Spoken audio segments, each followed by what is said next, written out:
Welcome to Wife Cheating Story. I hope you have an enjoyable and relaxing time listening. Let's get started.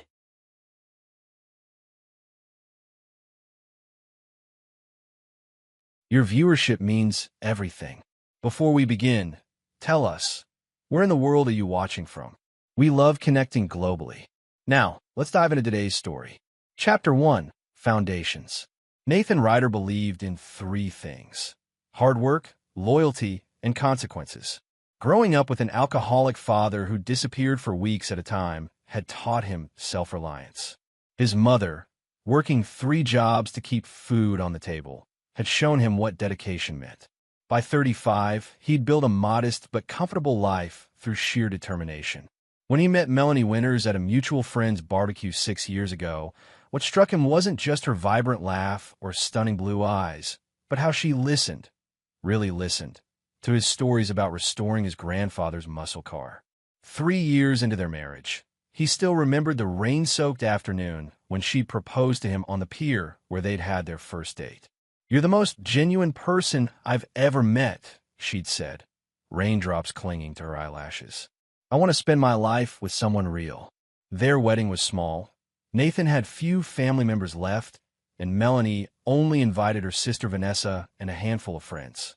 They bought a fixer-upper in a decent neighborhood, and Nathan spent weekends installing cabinets and refinishing floors while working full-time at Dynatech Security Systems, where he'd risen to security operations manager. Money was tight, but manageable until 10 months ago, when Melanie lost her job as an event coordinator. Nathan took on extra hours, sometimes working 16-hour days. "We'll get through this," he assured her when she fretted about contributing. That's what partners do. But something had shifted.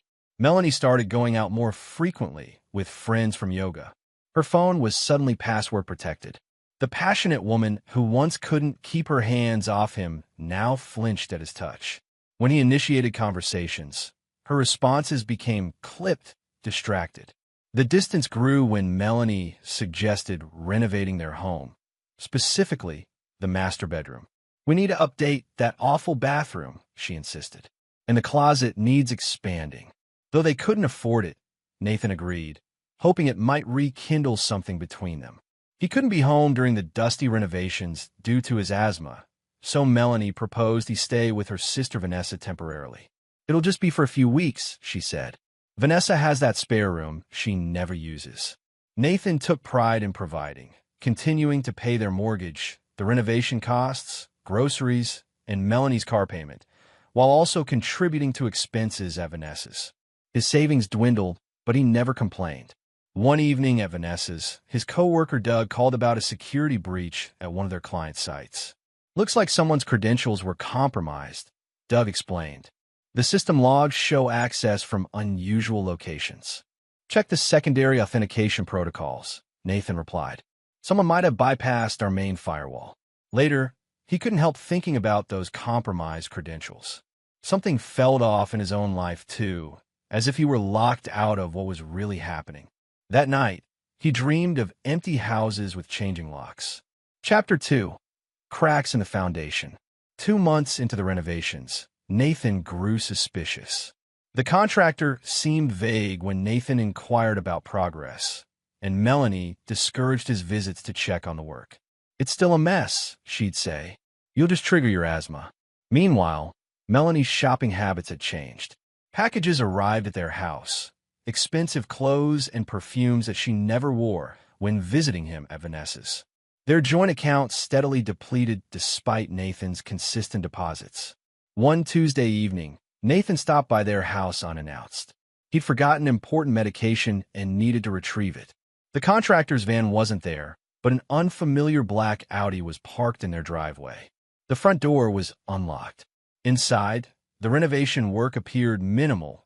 Some drywall had been removed, but little else had changed in 2 months. In the kitchen, he found 2 empty wine glasses and a half-empty bottle of Cabernet Sauvignon, Melanie's favorite. Before he could investigate further, his phone pinged with a message from Melanie. "At yoga, everything okay?" Nathan glanced at the wall clock. 8:30 p.m. He texted back, "Just grabbing my medication." "When did you start taking evening yoga classes?" Her response came quickly. New schedule. Leaving now. Don't wait up. Staying at our place tonight to let the paint dry. But there was no fresh paint smell in the house. Only cologne, masculine and unfamiliar. Nathan retrieved his medication and left, questions swirling. That night at Vanessa's, he couldn't sleep. He accessed their shared cloud account on his laptop and found Melanie's phone automatically backed up photos there. Recent images showed her at restaurants and a cabin retreat, places she'd never mentioned visiting, always with the same man, tall, sandy-haired, with an expensive watch and practiced smile. The man appeared in 63 photos over the past 4 months. In some, he wore Nathan's favorite leather jacket. "Hey, you're up late," Vanessa said, appearing in the doorway of the guest room. "Everything okay?" Nathan closed the laptop. "Just work stuff." The next day, Nathan called their bank and discovered several large withdrawals he had made. The credit card statement showed charges at hotels just outside town and at a jewelry store where he'd never shopped. At work, Nathan requested access to the security system he'd installed in their home last year, a system Melanie had asked him to disable during renovations because the contractors keep triggering it. He hadn't actually disabled it, merely silenced the notifications to his phone. The system's logs revealed entry patterns when Nathan was at work or staying at Vanessa's. The motion sensors in their bedroom had been active most nights. Nights when Melanie claimed to be sleeping at yoga friends' houses because of the renovation mess. That evening, Vanessa invited him to dinner in their small kitchen. She seemed uncomfortable, avoiding eye contact. "Mel called today," she finally said, pushing food around her plate. "She thinks the renovations might take another month." "Does she?" Nathan kept his voice neutral. "That's interesting. She mentioned you've been under a lot of stress lately. Said sometimes you act paranoid." Nathan set down his fork. "What exactly did she tell you, Vanessa?" Vanessa hesitated. "She's worried about you, that's all. Said you've been tracking her movements, questioning her friends." This was a lie. He'd never once called Melanie's friends or questioned her whereabouts until yesterday. "I see," Nathan said quietly. That night, he received a text from an unknown number. "You should know your wife has moved on. Stop clinging to someone who doesn't want you." Nathan recognized the expensive watch visible in the corner of the profile picture. He didn't respond, but he took a screenshot. The next day was December 23rd. Nathan purchased 2 gift boxes and wrapping paper, then drove to their house when he knew Melanie would be out. Using his key, he entered silently. In their bedroom, the evidence was everywhere.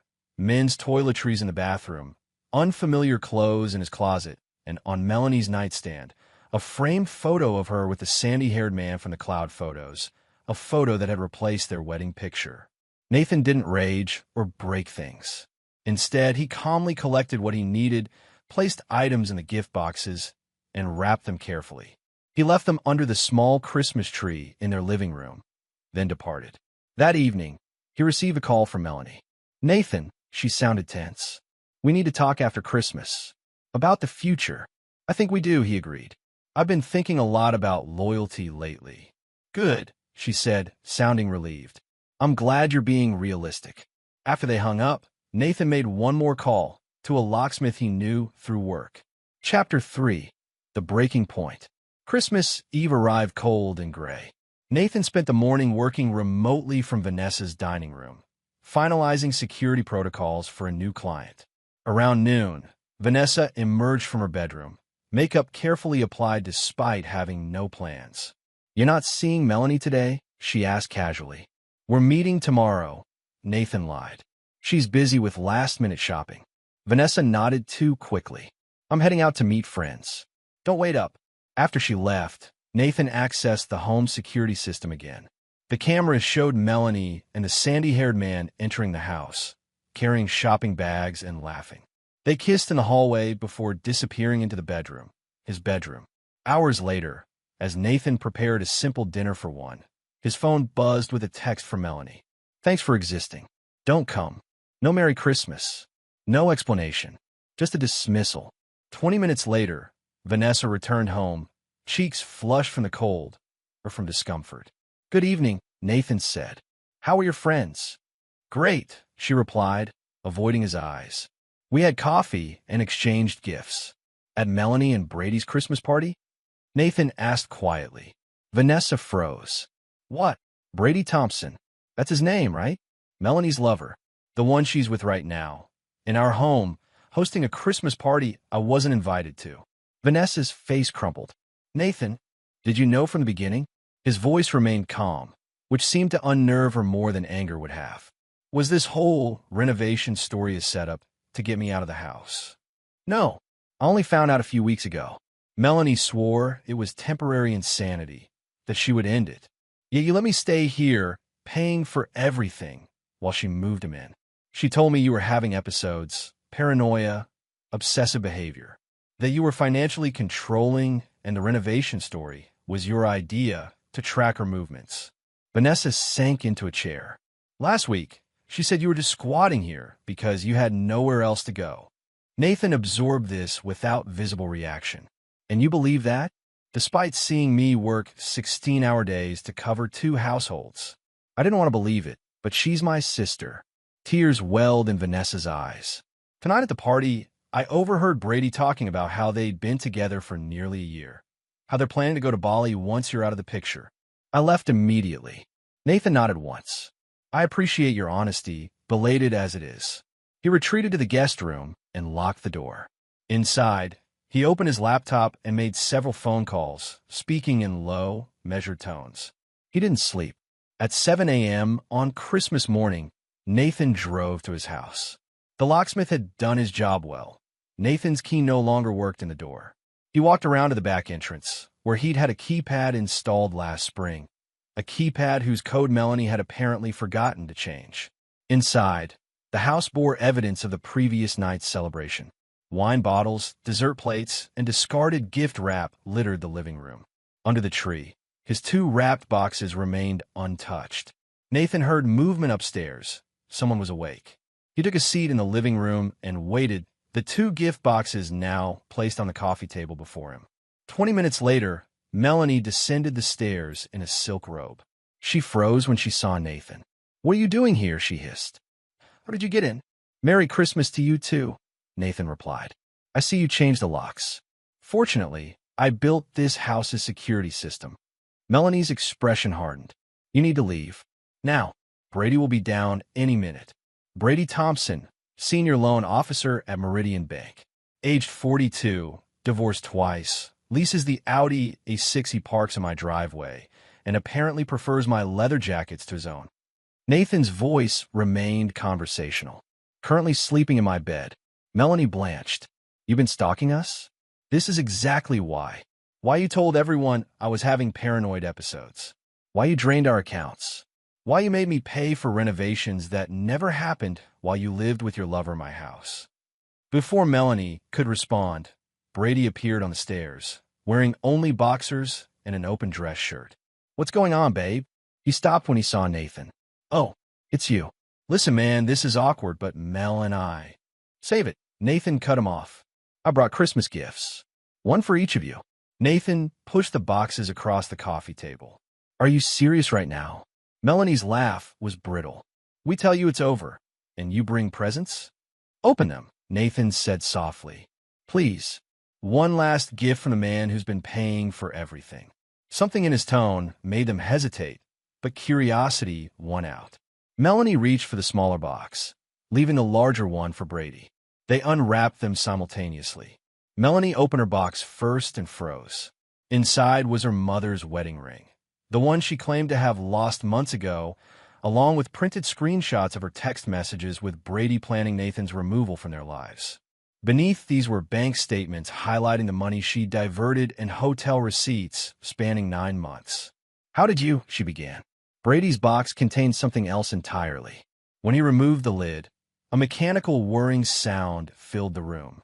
Inside was a small monitor playing a video compilation. Brady and Melanie in Nathan's house, in his car, in his bed. Intercut were scenes of Brady meeting with other women in various hotels, all captured by the security system Nathan had installed and the tracking software he'd developed. The device continued moving, cycling through dozens of damning clips. I don't understand, Brady's voice shook. These are private moments. You recorded us? That's illegal. Is it? Nathan raised an eyebrow. I recorded security footage in my own home, using systems installed with my wife's knowledge. As for the other footage, let's just say information security works both ways. You're sick, Melanie whispered. No, I'm thorough. Nathan stood. And I'm just getting started. He walked to the door, then turned back. Merry Christmas. Enjoy the renovations. As the door closed behind him, Nathan heard the beginning of their argument, the first of many to come. His phone buzzed with a confirmation message. Phase 1 complete. Chapter 4. Pieces in Motion. The week between Christmas and New Year's passed in a blur of activity for Nathan. He moved into a furnished month-to-month rental apartment downtown, using cash from a separate account Melanie knew nothing about. He'd opened it 3 years ago to save for an anniversary trip to Italy, a surprise that would now never happen. Instead of wallowing, Nathan channeled his energy into methodical planning. His background in security systems and risk assessment proved invaluable as he dissected his marriage's collapse and developed his response. On December 27th, Nathan met with Hal Bergman, his former mentor and now a partner at a prestigious law firm. Divorce is the least of your concerns, Hal said, reviewing the documentation Nathan had compiled. With this evidence of financial impropriety, she'd be lucky to walk away with anything. I'm not filing yet, Nathan replied, sipping his coffee. Timing matters. Hal studied him. What exactly are you planning, Nathan? Justice. Proportional consequences. Be careful, Hal warned. Revenge has a way of consuming the vengeful. Nathan smiled without humor. This isn't revenge. It's correction. That afternoon, Nathan visited Vanessa's apartment to collect his remaining belongings. She answered the door with red-rimmed eyes. Nathan, I'm so sorry. I should have told you sooner. He nodded curtly. Yes, you should have. Melanie's been calling me nonstop, furious about those gift boxes. What exactly did you give them? The truth, Nathan replied, gathering his clothes from the guest room. Something in short supply lately. Vanessa followed him anxiously. She's saying you installed cameras everywhere, that you've been spying on them for months. Is that true? I installed a security system in my own home last year, with Melanie's knowledge and consent. If that captured her affair, that's hardly my fault. And Brady? She said you somehow hacked his phone or something. Nathan zipped his suitcase. Brady Thompson works at Meridian Bank, which happens to be a client of Dynatech Security Systems. We handle their digital security protocols. Draw your own conclusions. Before leaving, Nathan handed Vanessa an envelope. Your Christmas gift. I didn't forget. Inside was a check covering 3 months of her rent, the exact amount he'd contributed while staying there. I don't understand, she whispered. You were used to, Vanessa. Melanie exploited your loyalty. I don't blame you entirely. His eyes hardened. But I don't forgive you either. On New Year's Eve, while others celebrated fresh starts, Nathan sat alone in his apartment with his laptop, monitoring the digital tripwires he'd set. One by one, they began triggering. At 10:17 p.m., Melanie attempted to access their joint investment account, only to receive a fraud alert. Simultaneously, Brady's work email received an anonymous message containing selected video clips from Christmas morning, just enough to demonstrate what existed, not enough to constitute harassment. At 11:43 p.m., Melanie called Nathan. He let it go to voicemail. Nathan, we need to talk. Whatever you think you're doing, it needs to stop. Brady says this could be construed as blackmail.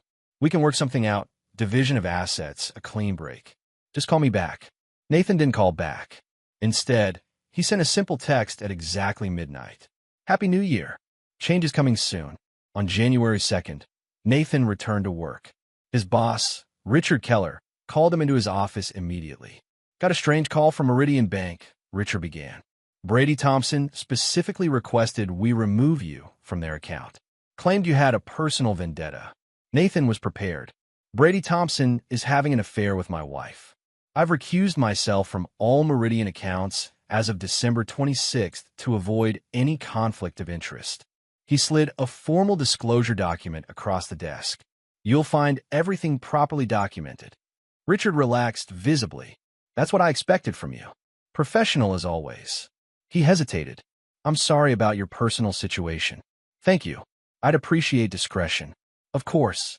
By the way, the Carlton Hotel account needs a security upgrade. Think you could handle that personally? Nathan nodded, concealing his satisfaction. The Carlton was where Brady took clients and his paramours. That evening, Brady Thompson received a call from his bank's fraud department. Unusual charges had been flagged on his credit cards. His accounts were temporarily frozen. Meanwhile, Melanie discovered her gym membership revoked due to inappropriate behavior with a trainer she'd never met. Her favorite salon suddenly had no record of her appointments. Small inconveniences began multiplying. Nathan watched from a distance, neither gloating nor intervening. He simply observed as the consequences of his careful planning unfolded. On January 5th, Melanie finally gained access to their joint investment account, only to find Nathan had legally withdrawn his contributions 3 days earlier, nearly 70% of the total. That same day, Brady Thompson arrived at work to find an internal audit underway. Anonymous concerns about lending irregularities had triggered a review of his loan approvals. Nothing would be found. Nathan wasn't fabricating evidence, but the scrutiny alone caused Brady significant stress. "Who are you calling?" Brady demanded when Melanie reached for her phone that evening. "Nathan, this has to stop. Don't. Every time you contact him, something else happens. It's like he's playing with us." "Playing with us? He's destroying us." "He's destroying you," Brady corrected. "I'm just collateral damage." The first fracture in their relationship appeared, exactly as Nathan had calculated. Chapter 5. The Deeper Game. By mid-January, Nathan had established new routines. He worked efficiently, maintained his physical fitness at a different gym, and spent evenings researching the next phases of his plan. To colleagues, he appeared remarkably composed for someone going through marital collapse. Few realized it was because he remained in perfect control. After their first confrontation at Christmas, Nathan had neither contacted nor responded to Melanie or Brady directly. Instead, he moved invisible pieces across an unseen board, creating pressure points that cracked their newfound relationship. Nathan's investigation had revealed something crucial. Brady Thompson hadn't pursued Melanie randomly. Brady had a pattern of targeting women with financially secure husbands, particularly those whose careers gave him potential advantages. Before Melanie, he had affairs with 2 clients' wives and a colleague's spouse.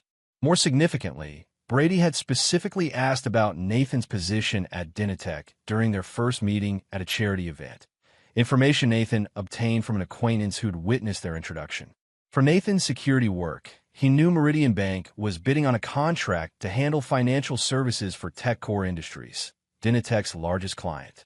The timeline matched perfectly. Brady began pursuing Melanie shortly after Meridian entered the bidding process. Nathan now understood he'd been targeted not just as a husband, but as an unwitting source of valuable corporate intelligence. Through Melanie, Brady had gained insights into Dynatech security protocols and client relationships.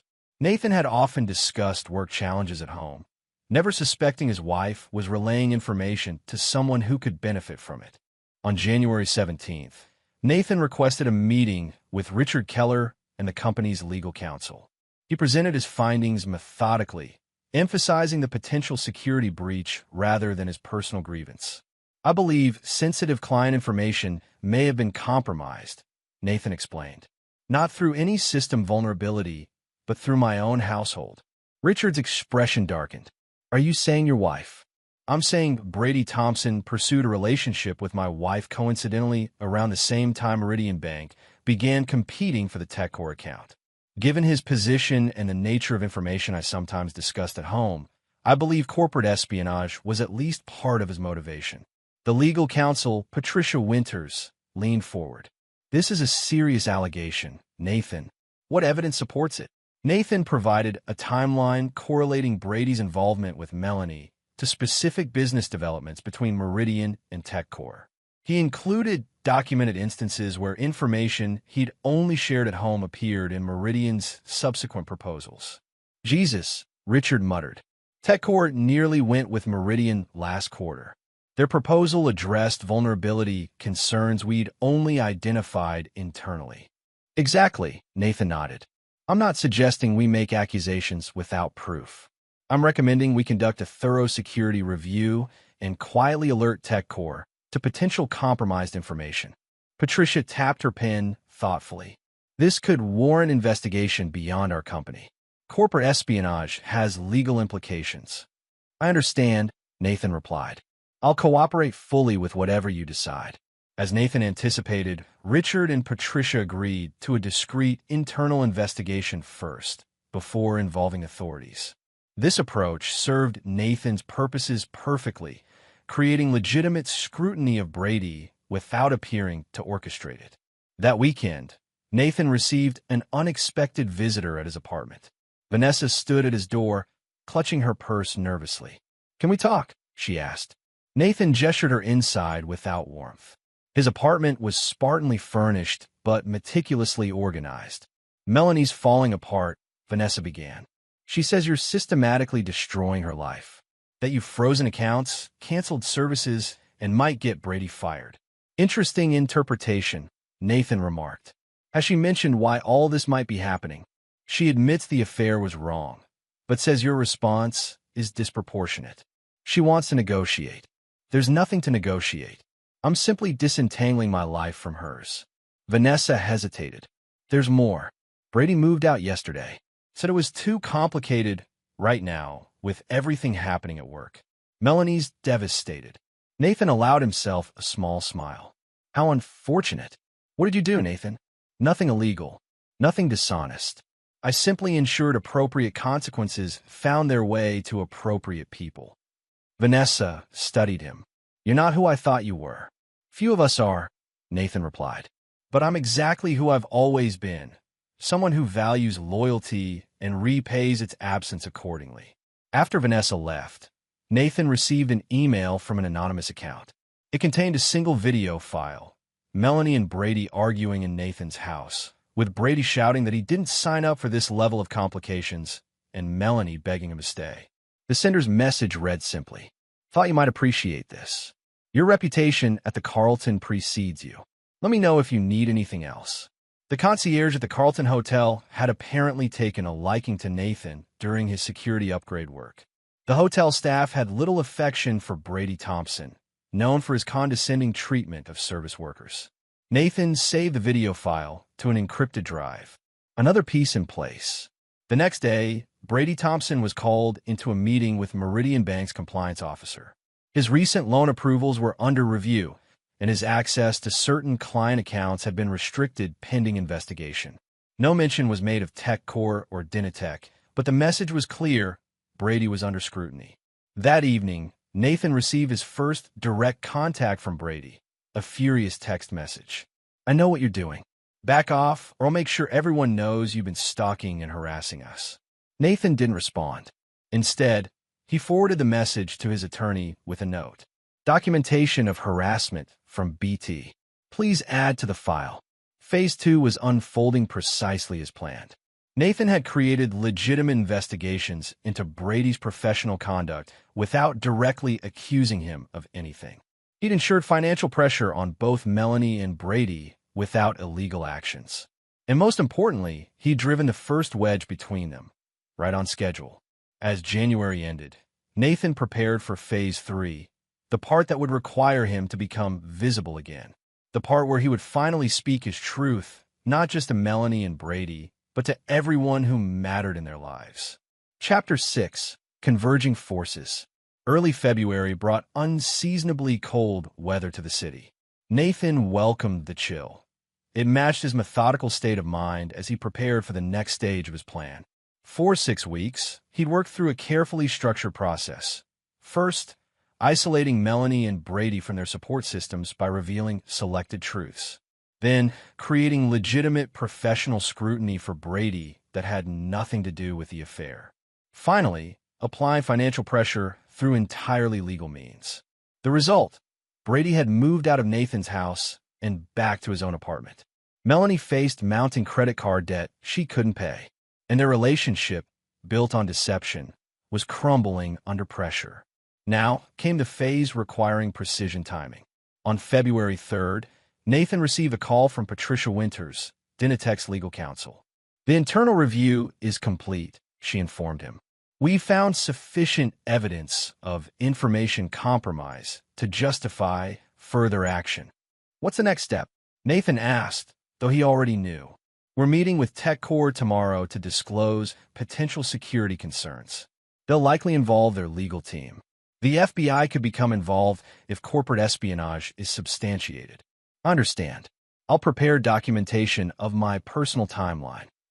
After hanging up, Nathan sent a brief email to Hal Bergman, proceeding with legal filing as discussed. Timeline accelerated. The following day, Nathan filed for divorce, citing irreconcilable differences rather than adultery. The filing was straightforward but included a crucial attachment, a request for financial disclosure and asset freezing due to substantial evidence of financial impropriety.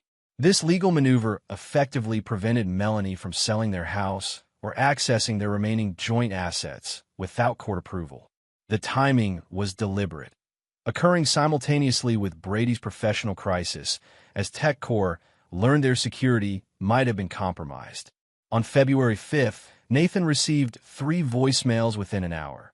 One from Melanie, one from Brady, and one from Vanessa. He listened to each without expression. Melanie. What the hell, Nathan? Asset freezing? Financial impropriety? I need access to our accounts. Call me immediately. Brady. Listen, you paranoid psychopath. I don't know what lies you're spreading at TechCore, but I'm being questioned by my firm's ethics committee. Stop this witch hunt, or I'll file harassment charges. Vanessa. Nathan, please. Melanie's desperate. Whatever point you're making, she's learned it. Can't you just talk to her? This is getting out of hand. Nathan responded to none of them directly. Instead, he sent a single email to Melanie with Brady and Vanessa CC'd. I'm available to meet at Hal Bergman's office tomorrow at 2 p.m. to discuss the divorce proceedings and financial disclosures. This is not negotiable. Further communication should go through legal channels. At precisely 1:55 p.m. the next day, Nathan sat calmly in Hal Bergman's conference room. Melanie arrived alone at 2:03, looking significantly different from when Nathan had last seen her Christmas. Her designer clothes had been replaced by a simple blouse and slacks. The confident gleam in her eye had dulled to anxious wariness. Where's Brady? Nathan asked as she took a seat. We're taking a break, she replied stiffly. This doesn't concern him anyway. Actually, it does. Nathan nodded to Hal, who placed a folder on the table. Mrs. Ryder, Hal began formally. We've compiled documentation of joint assets that were diverted to private accounts over the past year, totaling approximately $42,000. We also have evidence of misrepresentation regarding home renovation expenses. Melanie's face flushed. That's ridiculous. I used that money for the renovations. Renovations that never substantially occurred, Nathan interjected. I've had the house professionally assessed. Less than $6,000 of actual work was completed. I can explain that, Melanie stammered. The contractor had issues. Materials were backordered. The contractor barely visited our house. Nathan continued evenly. And yet someone was there almost every night. Perhaps Brady can explain where the other $36,000 went. Melanie's composure cracked. This is why he left. He couldn't take the pressure you're putting on everyone. You're obsessed, Nathan. This crusade you're on, it's not healthy. Is that what he told you? That I'm obsessed? Nathan opened a laptop on the table. Let me show you something Brady neglected to mention. He played a video of Brady in an upscale restaurant with another woman, not Melanie, taken just 2 days earlier. They were clearly intimate, leaning close, hands touching. This was Tuesday evening, while you were taking a break, Nathan said quietly. Her name is Diana Miller. She's the wife of a TechCore executive. Coincidentally, the same executive whose team is investigating information leaks to Meridian Bank. Melanie stared at the screen in shock. That's not. He wouldn't. He would and did. Just like he did with Christine Owens before you and Laura Sandoval before her. Brady has a type. Women connected to men whose information has value to him. You're lying, Melanie whispered, but her uncertainty was evident. Nathan closed the laptop. The difference is that unlike those other men, I noticed, I investigated, and I responded. Melanie's eyes filled with angry tears. So this whole thing, freezing accounts, the investigations at his work, it's all an elaborate revenge scheme? You're trying to destroy both of us. No, Melanie. I didn't create fraudulent bank transactions. I didn't fake Brady's corporate espionage. I didn't invent his pattern of targeting connected women. I simply stopped protecting people who betrayed me. Hal cleared his throat. Perhaps we should return to the matter of financial disclosure and asset division. For the next hour, they discussed practical matters. Nathan's terms were non-negotiable, but technically fair. Melanie would receive a settlement amount that reflected her actual contributions to their marriage, minus the funds she diverted. The house would be sold, with proceeds split according to the same formula. These terms are contingent on full cooperation with the financial investigation, Hal concluded. Any further attempts to hide assets will result in criminal charges. Melanie looked defeated. And if I agree? Then we proceed civilly, Nathan replied. No criminal charges for the financial impropriety. A clean legal separation with fair division of what actually remains. After Melanie left, Hal turned to Nathan. That video of Brady with another woman, was that really from Tuesday? Yes. The Carlton Hotel's restaurant, 8:17 p.m. Their security system records everything. And the corporate espionage angle? Legitimate investigation underway. I didn't fabricate evidence. I simply connected existing dots for the right people. Hal studied his former protege. You've thought of everything, haven't you? Not everything, Nathan admitted. But enough. That evening, as Nathan reviewed documentation for the next day's meeting with TechCore investigators, he received a text from an unfamiliar number. This is Brady. We need to talk. Man to man. Tomorrow morning, 7 a.m., Riverside Park by the boat launch. Come alone. Nathan considered the request carefully. Brady was cornered, desperate, and potentially dangerous. But Nathan had anticipated this moment too. 7 a.m. I'll be there, he replied. Phase 3 was entering its final stage. The separate pressures Nathan had applied to Melanie and Brady were forcing them into individual crises, just as he'd planned. Tomorrow would bring the culmination of weeks of careful groundwork, an opportunity to deliver the final blow to the man who had helped destroy his marriage. But first, Nathan had one more call to make. Chapter 7, Collision Course. The morning air bit sharply as Nathan arrived at Riverside Park at 6:45 a.m. The boat launch area was deserted this early in February, exactly why Brady had chosen it. Nathan parked in the public lot and walked calmly toward the waterfront, his breath clouding before him.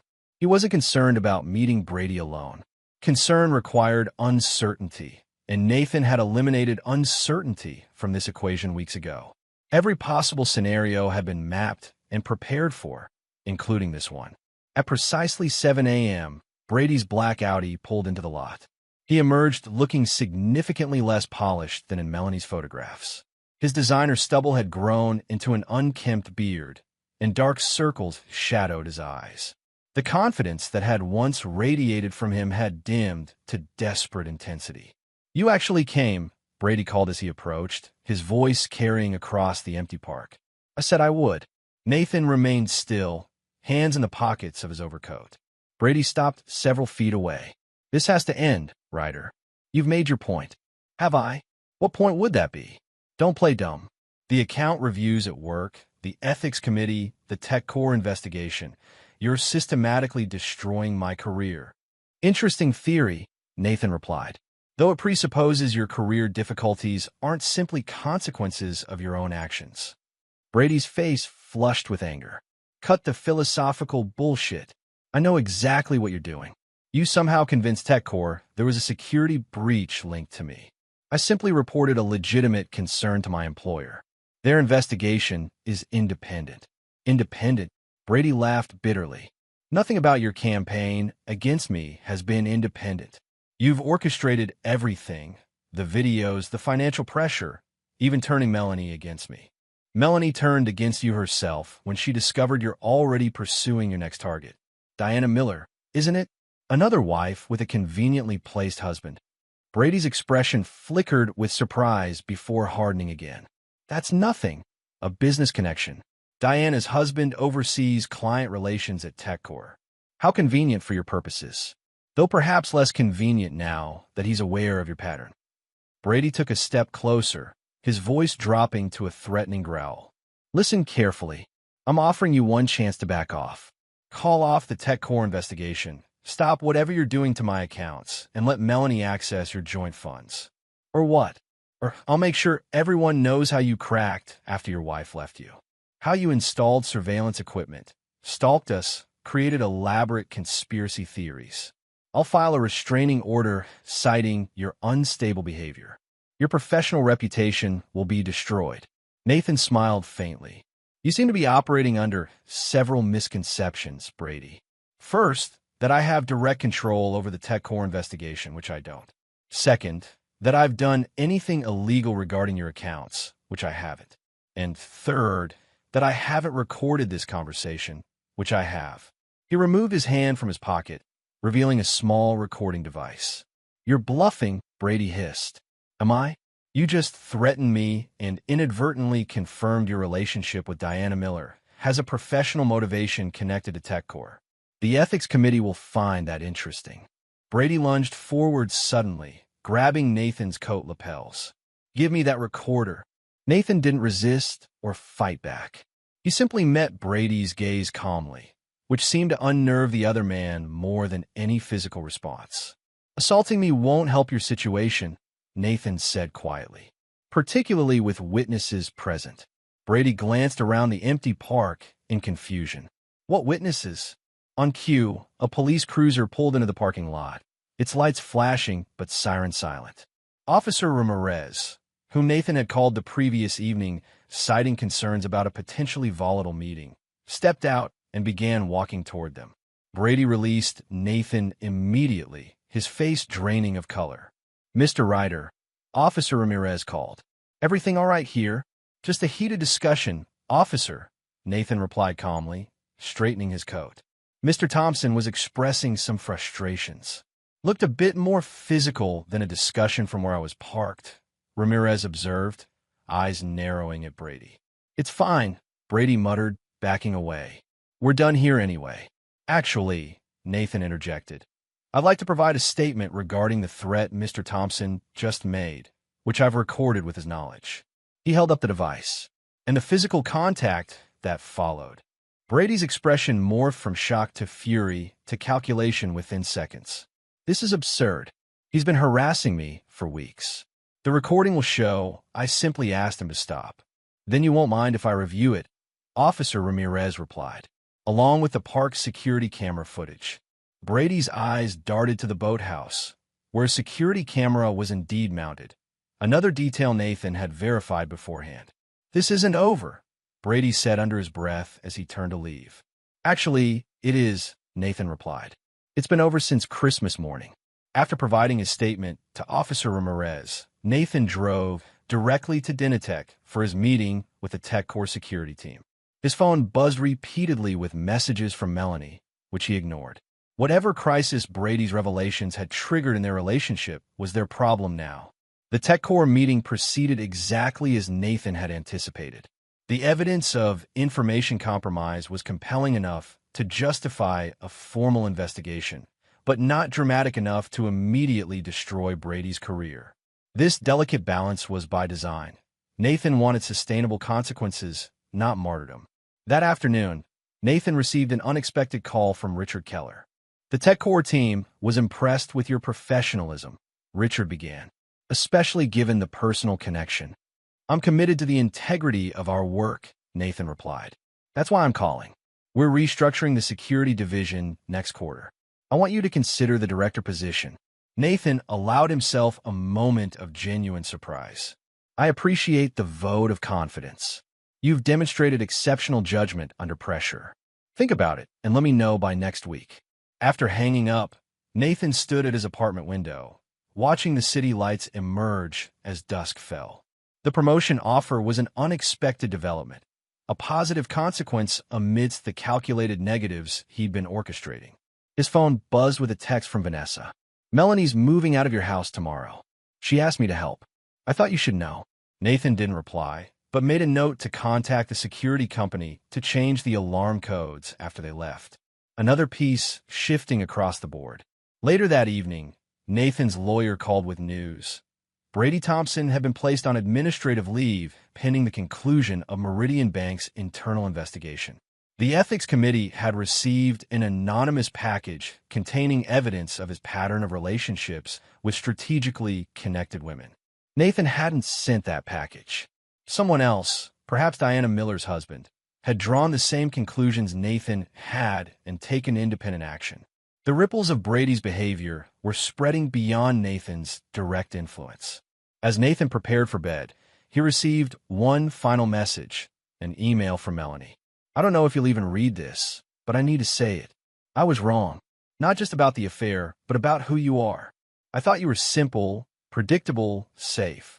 Now I realize you see everything, calculate everything. Brady is finished at Meridian. Diana's husband confronted him today. You orchestrated all of this somehow, didn't you?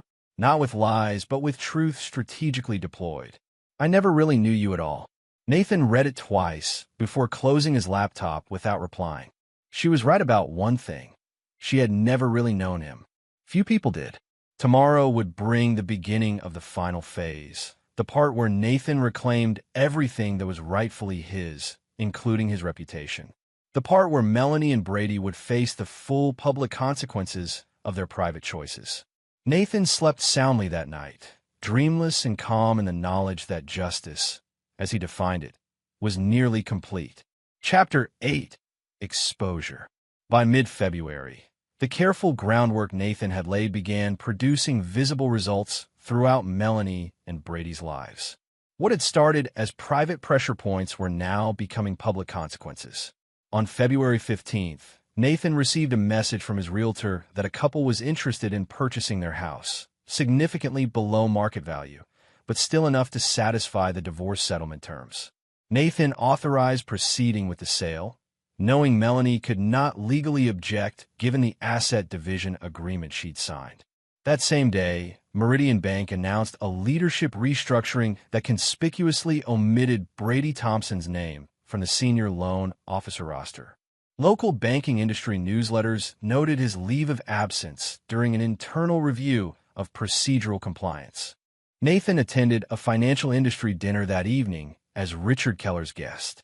Several Meridian Bank executives were present, all of whom pointedly avoided discussing Brady. However, during cocktail hour, Meridian's compliance officer approached Nathan discreetly. "That information you shared with TechCore was quite illuminating," she said quietly. "Patterns like that don't develop overnight." "I simply connected existing data points," Nathan replied. "Your organization drew its own conclusions." She nodded appreciatively. "Well, those conclusions have led to a comprehensive review of his client portfolio. We've found irregularities. Professional consequences for professional misconduct," Nathan observed. "Seems appropriate."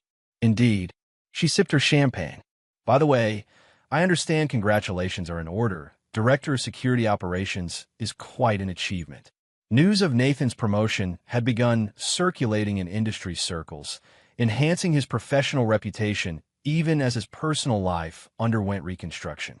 The timing was not coincidental. Nathan had ensured his career advancement would align with Brady's professional decline. The following Monday, Nathan arrived at court for the scheduled divorce hearing.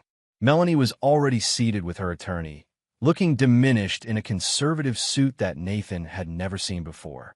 The confident woman who had dismissed him on Christmas had been replaced by someone visibly anxious. The proceedings were brief and anticlimactic. Given Melanie's signed agreement to the asset division and her documented financial impropriety, the judge found no reason to deviate from the proposed settlement. When asked if she had anything to add, Melanie simply shook her head. As they left the courtroom, Melanie approached Nathan in the hallway. "Is this enough?" she asked, her voice barely audible. "Have I paid sufficiently?" Nathan regarded her dispassionately. "This was never about payment, Melanie. It was about consequences proportional to actions. Brady's being investigated by the Banking Commission now. His career is over, and I'm left with almost nothing." "You have exactly what you earned," Nathan corrected. "No more, no less." "We were married for 3 years," she persisted. Doesn't that count for anything? It counted for everything until you decided it didn't. A flash of the old Melanie surfaced momentarily. For months I told myself you were cold, unfeeling. That's why I turned to Brady. Now I realize you feel everything, perhaps too deeply. This elaborate vengeance, it's not the action of someone who doesn't care. You've misinterpreted systematic justice as emotional vengeance, Nathan replied. A common mistake. Before she could respond, Nathan's phone rang, the TechCorps investigator requesting an urgent meeting. Nathan excused himself, leaving Melanie standing alone in the courthouse hallway. The TechCorps meeting revealed the final piece of Nathan's carefully constructed puzzle. Their investigation had confirmed that confidential security protocols had indeed been compromised, with evidence linking the breach to specific meetings between Brady and Melanie during which Nathan had discussed work challenges. We're not pursuing charges against your ex-wife, the investigator explained. She appears to have been unwittingly involved. But we are filing corporate espionage charges against Thompson. I understand, Nathan nodded. I'll provide whatever testimony is needed. That evening, local business news reported Brady Thompson's termination from Meridian Bank following serious violations of confidentiality protocols and ethical standards.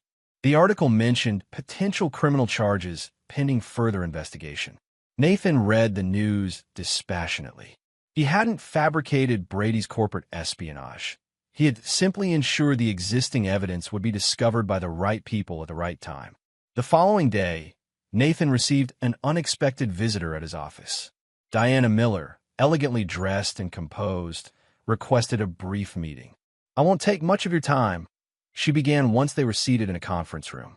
I simply wanted to thank you personally. For what specifically? Nathan asked, though he already knew. For the warning about Brady Thompson.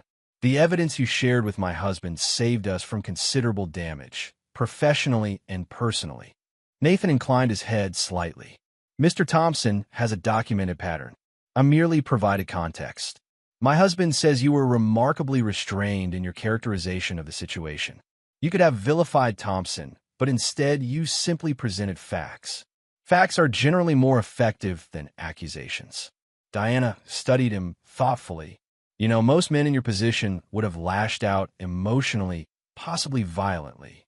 Instead, you orchestrated a response that ensured everyone faced appropriate consequences for their actual actions. It's rather impressive. Justice doesn't require excess, Nathan replied. Only precision. After Diana left, Nathan received 2 significant messages. The first was from his realtor. The house sale had closed successfully. The second was a voicemail from Brady Thompson. You've destroyed everything. Brady's voice was slurred, possibly from alcohol. Banking commission investigation, criminal charges potential, professional reputation ruined. I hope you're satisfied with your vendetta. This isn't over between us. Nathan forwarded the voicemail to Officer Ramirez with a brief note. Additional threat following previous incident. For your records, that evening, as Nathan prepared dinner in his apartment, there was a forceful pounding on his door. Through the peephole, he saw Brady, disheveled, wild-eyed, and clearly intoxicated. Open the door, Ryder, Brady shouted. Face me like a man. Nathan didn't respond. Instead, he called building security and Officer Ramirez simultaneously. Within minutes, the pounding stopped, replaced by the sounds of scuffle and Brady's voice protesting as he was restrained and removed from the premises. The next morning, Nathan received confirmation that Brady Thompson had been arrested for trespassing, making threats, and violating the restraining order Nathan had quietly obtained following their confrontation at the park. All the pieces had finally aligned. Brady faced professional ruin, criminal charges, and now a restraining order violation. Melanie had lost her comfortable lifestyle, her lover, and her reputation. Each consequence had emerged not from Nathan's vindictiveness, but from their own actions brought systematically to light. As February drew to a close, Nathan received one last communication related to his former life, a handwritten letter from Vanessa. Nathan, I don't expect forgiveness, but I need you to know I truly didn't understand what was happening until it was too late. Melanie has moved to our parents' home upstate. She's talking about starting fresh, somewhere new once the divorce is finalized. Brady calls her sometimes, but she doesn't answer. I think she finally sees him for what he is. I hope someday you find happiness again. You deserved better than what you received from both of us. Vanessa. Nathan placed the letter in a file containing all documentation of his marriage's dissolution. The file was nearly complete. Only the final chapter remained, the public conclusion that would cement everyone's fate. Chapter 9. Final Judgment. March arrived with warming temperatures and the first hints of spring. For Nathan, it brought the culmination of his 3-month strategy, the final public reckoning for everyone involved in his marriage's destruction. On March 5th, the Banking Commission announced formal proceedings against Brady Thompson for ethical violations and potential fraud. The press release mentioned systemic abuse of client relationships and improper acquisition of competitive intelligence, carefully worded phrases that professional circles understood completely. That same day, Brady appeared in court for his restraining order violation. Nathan testified calmly about the pattern of threats and the incident at his apartment building. The judge, noting Brady's increasingly erratic behavior, not only upheld the restraining order, but expanded its provisions and ordered Brady to undergo anger management assessment. As Brady was led from the courtroom, he shouted at Nathan, "You think you've won? This isn't over." Nathan didn't respond. For him, it had been over since Christmas morning. The following week, Nathan attended an industry conference where he was scheduled to present on emerging security threats. The ballroom was filled with security professionals, including several TechCore executives and representatives from competing financial institutions, Meridian Bank conspicuously absent. His presentation was technical, measured, and highly regarded. Afterward, during the networking reception, Nathan overheard frequent mentions of Brady Thompson's downfall, now a cautionary tale in banking circles. No one connected Nathan to these discussions, seeing him only as the newly promoted security director whose expertise had helped identify the breach. Richard Keller approached Nathan with a glass of sparkling water. Impressive presentation. The TechCore people were particularly attentive. "Thank you," Nathan replied. "I believe they've implemented our recommended protocols." Completely. They've also expanded our contract to include quarterly security audits. Richard lowered his voice. "By the way, I heard Thompson's facing potential criminal charges now. Apparently, the Banking Commission found evidence he'd been running this corporate intelligence scheme with multiple clients." Nathan nodded without surprise. Patterns of behavior rarely exist in isolation. "Well, their loss is our gain. TechCore has committed to a 3-year exclusive contract with us." As the conference concluded, Nathan's professional rehabilitation was complete. The security breach, which could have potentially damaged his career had it remained undiscovered, had instead become the foundation for his advancement.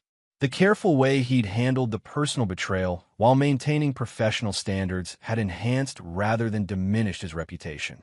On March 20th, Nathan's divorce was finalized. The house had been sold, assets divided according to the agreement, and all legal ties to Melanie severed. That evening, he received a text from her. "It's done. I hope someday you can forgive me." Nathan didn't respond. Forgiveness had never been part of his calculation. 2 days later, Nathan was called to testify in the preliminary hearing for Brady's corporate espionage case. He provided factual, unemotional testimony about the specific security protocols that had been compromised and how the breach had been identified. When Brady's attorney attempted to portray Nathan's involvement as personally motivated, Nathan calmly presented the timeline of discovery and reporting that demonstrated proper professional procedure throughout. The judge found sufficient evidence to proceed to trial, denying Brady's attorney's motion to dismiss. As Nathan left the courthouse, a reporter approached him. "Mr. Ryder, do you have any comment on today's decision to proceed with charges against your wife's lover?" "Ex-wife," Nathan corrected, "and no comment beyond what I stated under oath. This is a matter of professional ethics and corporate security, not personal vendettas." That evening, Nathan received an unexpected call from Hal Bergman. "Just heard about the Thompson case moving forward," Hal began. "Clean testimony. No emotional overtones. Facts speak for themselves," Nathan replied. "Indeed." Hal paused. I also heard Melanie's leaving town, taking a teaching position upstate somewhere. I wish her well, Nathan said without inflection. Do you? I'll ask carefully. After everything that happened? My concern was never preventing her future, only ensuring appropriate consequences for past actions. And Brady will face the legal system for actual crimes committed. Nothing more, nothing less. I was silent for a moment. When this all started, I worried your need for justice might consume you. But you've been remarkably measured, almost surgical in your approach. Justice requires precision, Nathan said. Anything else is just revenge. After hanging up, Nathan opened his laptop and reviewed the final status of his 3-month plan. Every objective had been achieved. Professional rehabilitation and advancement, completed with his promotion and the expanded TechCore contract. Financial recovery, achieved through the proper division of assets and sale of the house. Appropriate consequences, delivered through systematic exposure of actual misdeeds, not fabricated accusations. Public vindication, established through professional channels without emotional displays. Complete severance, accomplished through legal and personal disentanglement. The following Monday, Nathan moved into a new condominium he'd purchased with his portion of the house sale proceeds and his increased salary. It was closer to Dinatech's offices and furnished exactly to his preferences. No compromises, no accommodations for anyone else's taste. As he unpacked, he found the small voice recorder he'd used during his confrontation with Brady at the park. The recording had served its purpose in the restraining order hearing. Nathan considered deleting it, then decided against it. Some evidence was worth preserving. On April 2nd, exactly 3 months since he discovered Melanie's betrayal, Nathan received news that Brady Thompson had accepted a plea agreement in the corporate espionage case. He would serve no jail time, but would pay significant restitution, perform community service, and be permanently barred from working in financial services. That same day, the final paperwork arrived, transferring Nathan's portion of the house sale proceeds to his account. The financial entanglement was completely resolved. That evening, Nathan sat on his new balcony overlooking the city lights. His phone buzzed with a text from Vanessa. Melanie started her new job today. She asked about you. I didn't know what to say. After consideration, Nathan replied, There's nothing to say. That chapter is closed. Vanessa responded quickly. She seems to think someday you might reconcile. That time will heal this.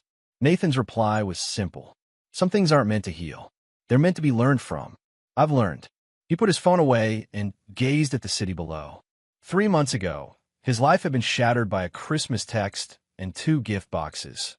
One containing evidence of betrayal, the other a recording device that had captured Melanie and Brady's plans to remove him from his own home and life. Now, through methodical planning rather than emotional reaction, he had reconstructed his existence on his own terms. The architect of his destruction had been exposed and faced consequences proportional to his actions. The woman who had betrayed him had lost everything she tried to take and been forced to start over with the truth fully known. Nathan had not sought to destroy them beyond what their own actions warranted. He had simply ensured that everyone's true nature was revealed and appropriate consequences followed. As darkness settled over the city, Nathan closed his balcony door and turned to his empty, perfectly arranged apartment. Tomorrow would bring new security challenges at work, new systems to protect, new threats to identify and neutralize. His personal security had been comprehensively restored through measured response rather than blind retaliation. Some might call it revenge, but Nathan knew better. Revenge was emotional, excessive, ultimately hollow. What he had achieved was justice, precise, proportional, and final. He never spoke to Melanie again. And there you have it. Another story comes to an end. What did you think? I'd love to hear your thoughts in the comments below. If you enjoy this story, consider joining our community by subscribing. It means the world to us. For more stories like this one, check out the recommended videos on screen. And I'll see you there.